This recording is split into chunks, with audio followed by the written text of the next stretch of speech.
Hello বন্ধুরা, তো আজকে হচ্ছে মহা পঞ্চমী। তো আমরা পঞ্চমীর দিন সবাই সকাল সকাল খাওয়া দাওয়া করে বেরিয়ে পড়েছিলাম ঠিক রাত 12টার পর।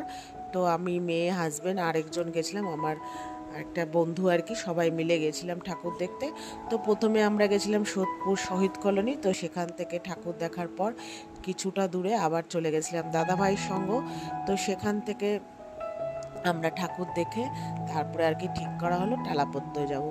তো মেয়ের বায়না, তো আজকে শহীদ কলোনিতে করেছিল চারধাম, তো খুব সুন্দর করেছিল। আমরা তো নামচিতে চারধামটা দেখে এসেছিলাম, তো সেই প্যাটার্নেরই আর কি করেছে, তো খুব সুন্দর হয়েছে। তো যাই হোক, তো সেটা লাইন দিয়ে দেখার পর চলে এসেছি যে দাদাভাইয়ের সঙ্গ, তোমাদেরকে বললাম নপাড়া।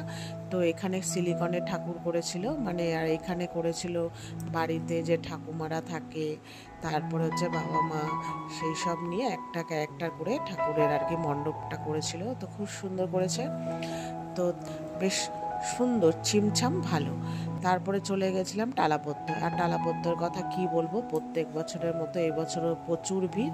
1.5 ঘন্টার মতো লাইনে দাঁড়িয়ে আমরা ঠাকুর দেখেছি। পঞ্চমীর দিনই এত ভিড় হয়েছিল। তো যাই হোক, এখানে কি করেছিল টিমটা তোমরা সবাই মোটামুটি জেনে গেছো, বীচ আর কি। তো যাই হোক, এখানে এইসব নানান রকম আর কি লোক দিয়ে ওরা সব এখানে নৃত্য পরিবেশন, মানে নানান রকম যে ওদের ক্যারেক্টার, সেগুলো এখানে আর কি পরিবেশন করছিল। তো বেশ ভালোই মোটামুটি হয়েছিল। আর প্রত্যেকবারই ডালা পড়তে যা পুজো করে মাথার উপর দিয়ে যায়। তো যাই হোক, সেসব দেখে বাড়ি চলে এসেছি, আর কোনো ভিডিও করিনি। তো নেক্সট দিন আর কি ষষ্ঠী। তো ষষ্ঠীর দিন তো গেছিলাম আমরা প্রথমে আর কি যাব হচ্ছে অর্জুন পাড়াতে, যেটা আর কি পুরো ফেমাস হয়ে গেছিলো সেই পুজোটা দেখতে। তো সেটা তো বন্ধুরা দেখতে পাইনি, যেদিন আমরা গেছিলাম সেখানে একটা বড় সড়ো দুর্ঘটনা ঘটে যাওয়াতে আমরা দেখতে পাইনি। তারপরে চলে এসেছিলাম অদিতি মুন্সির ঠাকুর দেখতে দক্ষিণ পাড়ায়। তো এই পুজোটা খুব সুন্দর হয়েছিল। আমরা কিছুক্ষণ মানে লাইনে, এখানেও প্রচুর লাইন ছিল, তো লাইনে দাঁড়িয়ে তারপরে কিছুক্ষণ পর ভেতরে ঢুকে ঠাকুর দেখেছি। এটাও বেশ ছিমছামের মধ্যে বেশ ভালোই করেছিল। আর তার তো এখানে এসেছিলো অঙ্কুশ। তো আমরা মানে লাইন দিয়ে দেখতে দেখতে অঙ্কুশ চলে গেছে। তো তারপরে যাই হোক, এখানে আর দেখিনি। তো মনটা প্রচণ্ডই খারাপ হয়ে গেছিলো, যেহেতু অর্জুন পাড়াটা দেখতে পাইনি, বন্ধ হয়ে গেছিলো।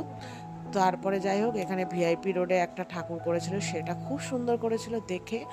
তারপরে আমরা চলে এসেছিলাম বিরাটি। বাড়ি ফেরার পথে এই যে এখানে একটা বিরাটির ভেতরে একটা প্যান্ডেল করেছিল মহেঞ্জোদার, তো এটাও বেশ খুব সুন্দর করেছিল। এখন বাজে ঠিক ভোর 4টে। তো 4টের সময় দেখো পুরো ফাঁকা। আমরা সবাই মিলে গেছিলাম ঠাকুরটা দেখতে, বেশ ভালো হয়েছিল। তো সিঁড়ি বেয়ে বেয়ে উঠতে উঠতে রীতিমতো আমরা হাঁপিয়ে গেছিলাম। তো যাই হোক, দেখে তারপরে নিচে হচ্ছে মানে ওপরে উঠতে হয়েছে, তারপরে নিচে হচ্ছে ঠাকুর, নিচে ঠাকুর দেখে তারপরে আর কি বাড়ি ফেরার পথে আর কি ঠাকুরটা দেখে চলে এসেছি। তো এই যে সিঁড়িগুলো বেয়ে বেয়ে বেয়ে ওপরে উঠতে হয়েছে, তো ভীষণই কষ্ট হচ্ছিলো, যেহেতু অনেকটাই রাত হয়ে গেছিলো। এখন ওই 4:10-15 বাজে, বাড়ি ঢুকেছি 4:45টার মতো, না 5:15-তে আর কি। তো বেশ ভালো সুন্দর ডেকোরেশন করেছে। তো ওখানে আমি বললাম যে ওখানে গার্ড বসেছিল, আমি বললাম ঠাকুর কোথায়, বললো ঠাকুর নিচে। ঠাকুরটাও বেশ সুন্দর করেছে দেখো, সিম্পলের মধ্যে। কিন্তু নামার প্যাসেজটা না বেশ ভয় লাগছিলো, সিঁড়িগুলো একটু নড়বড়ে নড়বড়ে আমার মনে হচ্ছিল। তো যাই হোক, এই যে এবার প্রতিমা দর্শন করব, তো প্রতিমাটাও বেশ ভালো হয়েছে। তো চলো এবার বাড়ি ফেরার পালা। তো শুভরাত্রি, আবার দেখা হবে নেক্সট কোনো ব্লগে, মানে ব্লগে। Tata, bye bye.